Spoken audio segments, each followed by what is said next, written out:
The Old Tree by Ruth Brown.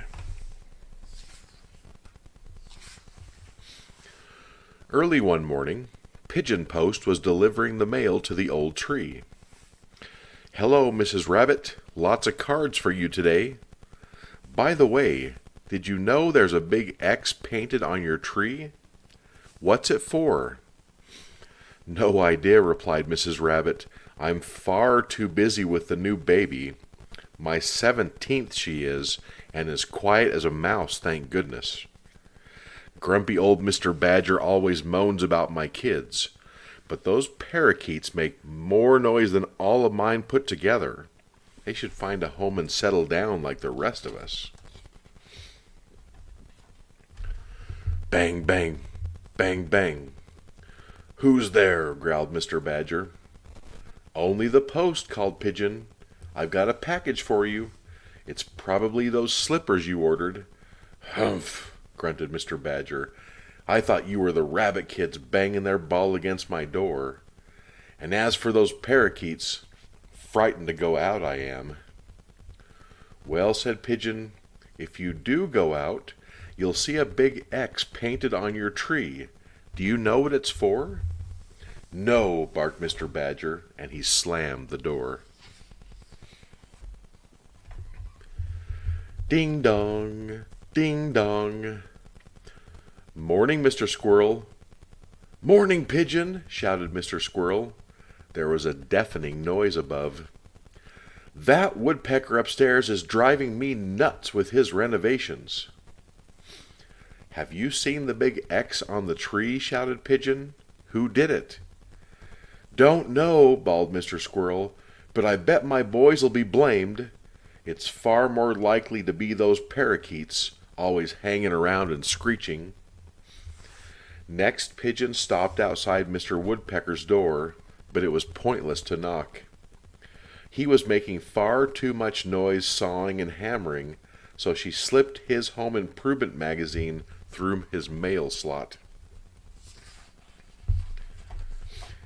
Ting-a-ling, ting-a-ling. "Good morning, Professor Owl. How are you today?" "Dreadful," moaned the professor. "I've got an appalling headache because of the screeching of those frightful parakeets, not to mention that remodeling fanatic downstairs." "So you haven't been outside then?" asked Pigeon. "You haven't seen the X on your tree? I was hoping you would know what it means." "Outside? Outside?" said Professor Owl with a shudder. "The sun is far too bright for my eyes. Good day to you, madam."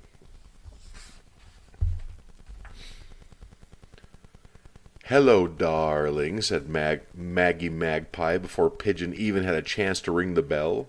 "What's the gossip today, then? Are those parakeets still driving everyone crazy?" Pigeon laughed. "Today's mail looks official. Have you been thieving again, Maggie?" "It's not thieving, darling. It's what magpies do. We see shiny, sparkly things, and we pick them up. I suppose all those busybodies downstairs think I'm a thief?" "I don't know," replied Pigeon, "but I do know that you've got a big X on your tree." "Really, darling?" said Magpie. "Is it shiny?" Next, Pigeon made her way to the very top of the tree. Dong-along, dong-along. "Ahoy there, shipmate," called Captain Crow. "Welcome aboard." "Postcard," was all that the breathless Pigeon could say, and puff, puff, "a big X, puff, puff, on your tree. What does it mean?" Captain Crow was busy reading his postcard, but seconds later he realized what Pigeon had said. "X? Did you say an X on our tree? Shiver me timbers! I know what an X means, matey." But Pigeon had already gone. Captain Crow looked through his telescope, and his worst fears were confirmed. Everyone except Mr. Woodpecker was outside staring up at the huge X. What could it mean? Who could have done it, and why? Suddenly they heard, dong-along, dong-along. Captain Crow was frantically ringing his bell and pointing, but no one understood him. He was too far away. So for the first time ever, Captain Crow went down to the bottom of the tree. "The X," gasped Captain Crow. "I know what it means. Saw through my telescope. Woodsmen sawing down trees with X's on them, like ours. They're going to cut down our tree." "What should we do?" shrieked the animals. Then everyone froze. Chop, chop, chop.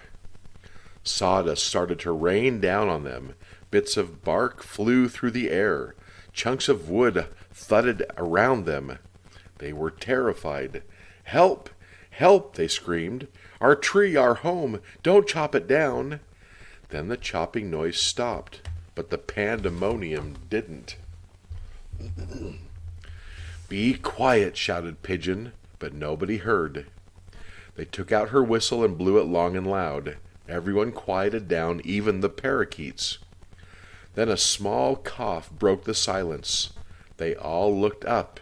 The X was gone. Instead, there was a hole, and in it a very dusty Mr. Woodpecker. He coughed again. "I need a bit more space," he explained, "so I'm building an addition. Do you think you could give me a hand?" Since Mr. Woodpecker had given them such a fright, everyone started to shout at him, but Pigeon stopped them. "Listen, listen! I've got an idea that might save your tree."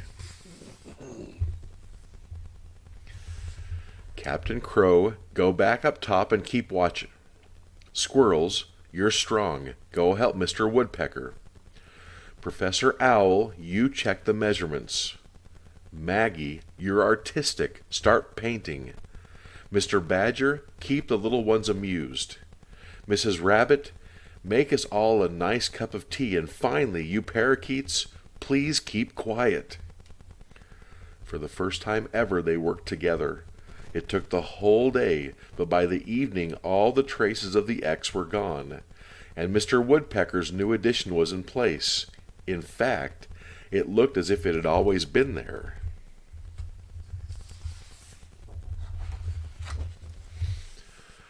Everyone was very pleased and very tired. They all slept soundly that night, except the parakeets. The next morning everyone woke to hear voices outside, human voices. They all listened, hoping that, for once, those pesky parakeets would keep quiet too. "Well, look at that! I could have sworn we painted an X on this tree, but there's only an old birdhouse here. And look what's in it," said the voice. "Gosh," said the other voice, "looks rather special, eh? Better not touch it," and the two woodsmen walked away. Dong, dong, dong! Captain Crow rang his bell. Everyone rushed out into the sunshine, sure now that their tree was safe. "3 cheers for Mr. Woodpecker," they cried. "No, no," protested Mr. Woodpecker. "Our new neighbors are the ones who saved our tree." "What new neighbors?" they asked. "Us," called the parakeets as they popped out of the house. 1, 2, and a new baby 3. "Hip, hip, hooray!" everyone cheered, and that night they had a wonderful party.